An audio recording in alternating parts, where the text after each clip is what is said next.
We have covered, David and I have covered a lot of material here about science of mind, metaphysics, the basics of Buddhism, the very hardcore, simplistic, dumbed-down Buddhism, which you can't really... but it's important that we dumb down everything. Because in a clinch, when there's a fire and a bomb dropping, you haven't got time to have long dissertations and long thoughts and ideas. You must react quickly. And in the life that we live here in 2008, it calls for quick response. And I think it's always been that way from the beginning of the first human beings, whenever that was. But I want to tell David today that share something that I came across, and I do not know if it's valid for him or not, for you, David. So we'll try to make it so we have a conversation about that. I think it is important that we... the reason I brought this dictionary is because though I'm talking about metaphysics and allied fields of thinking, cognitive thinking, I think it's important that we have it based in the basic language of our culture, which is English. Because I know when I studied other disciplines, it was always coming from a foreign language, and then if I joined our organization to find out more about it, I had to decipher what the words mean. You see? And that became sort of a hindrance, you see? Yeah. It's like if you never use shoes, and you start to wear shoes, and it takes a while to get used to them so you don't pay attention to them. So you can do some real walking. So what we're doing is we're removing our shoes and we're walking barefooted. It's much like the burning bush said, Moses, take off your sandals because you're standing on whole ground. W-H-O-L-E. What I want to share with you is the basic dumb it down here that I've been talking about. You do need to fill out, you know, the trellis for the roses. In Indiana we had a trellis for the roses, and they started out in the spring, a bush, and then they creeping roses, like a vine that had pink flowers, I remember. Tiny pink flowers, not big heavy blossom, just little delicate stuff. And it crawled up the lattice work of the Rose Harbor, and then there was two little benches inside where you could sit down and you know, be dramatic and romantic. I sat there, but nothing happened. I stayed alone. Structure to build upon. And in architecture in the big cities, used to be they had a cornerstone of every building that was built. There was a cornerstone with a date, and this cornerstone was laid even before the building was finished. 9/11 has dedicated a cornerstone. It's quite huge. That will be the cornerstone for the Freedom Tower. That was done over 5 years ago, and is just waiting in the warehouse someplace. So that old-fashioned idea of a cornerstone. It's interesting that Jesus said to his disciples, "Who do they say I am?" In some sense, that Joseph, John the Baptist, Elijah, and so forth, which brings up the connotation of reincarnation, but we won't go in that direction. What I want to say is, and when Peter said to him, "Thou art the Christ," he said, "Well, you didn't know that, but so God revealed it to you. My Father revealed it to you. Therefore, I'm building my teaching on you, the rock, Peter."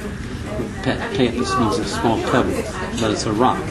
You see, so then in English it becomes Peter, because that wasn't his real name. In those culture, everybody had two names. Like I have two religious names, Maximus, Gregorios. He had, I think what his Levi, I think, and then just call him the rock. So from then on in, it's called Peter, but it really means rock. It is the cornerstone of Jesus' teaching, the idea that the Christ, the Word, is the cornerstone of life. As it is in a building, as it is nowadays what we do in organizations, the first thing the IRS wants you to do is your cornerstone is your mission statement. When you incorporate, you must have a mission statement, and that is the new building statement. I never, it seems so weird that it would be because the language incorporating. Keeps turning around, keeps flip-flopping. I think it's nice, but I don't see how you can make something like that mandatory. If you don't want to have a business plan, you should still be able to have a business. You got to let them know what your business is. That's terrible. And that's mainly for tax exemption. Okay. No matter what. It's like snooping is what it is. No, they do that later on when they check your email and your telephone and your computer. With the Patriarch Act. But this is all good because you're very aware. See, that's what I liked about you, David, is that you have this you're thinking all over the place, and that's wonderful. What we're trying to do is give it a little cornerstone. Cornerstone, yeah. So that when you do think, you're still attached. It's like the embryo core. You're still attached to the base. Or as they call in science, moving around the Earth in rockets, a tether. When the rocket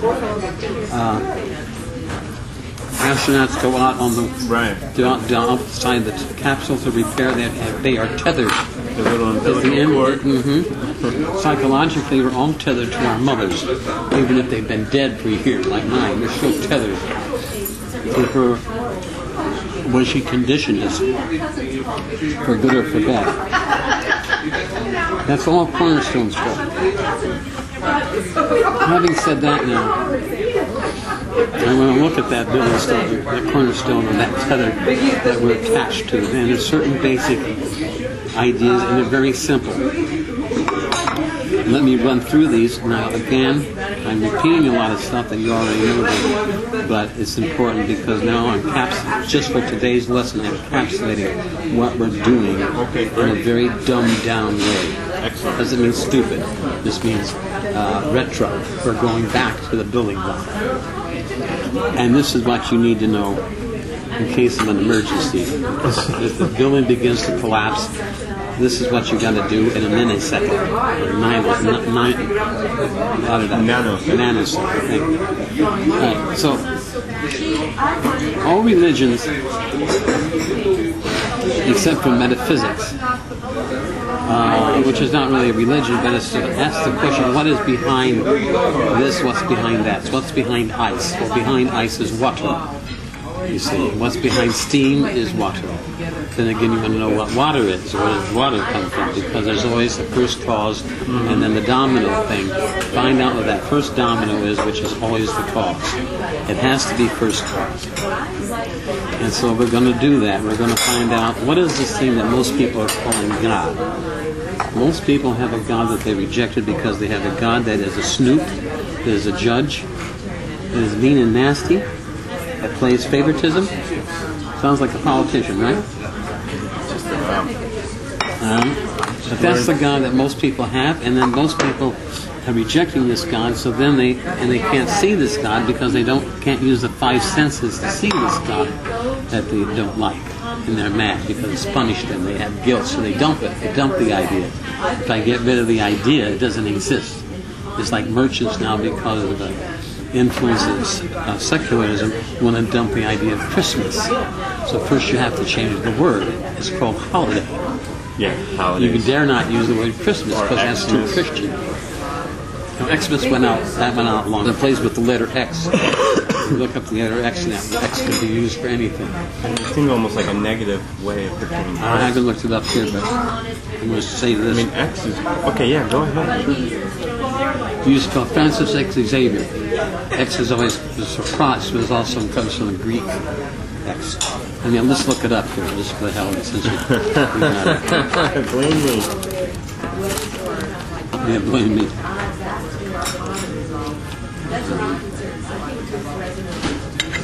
Sometimes it's phonetic and it's like E. XYZ.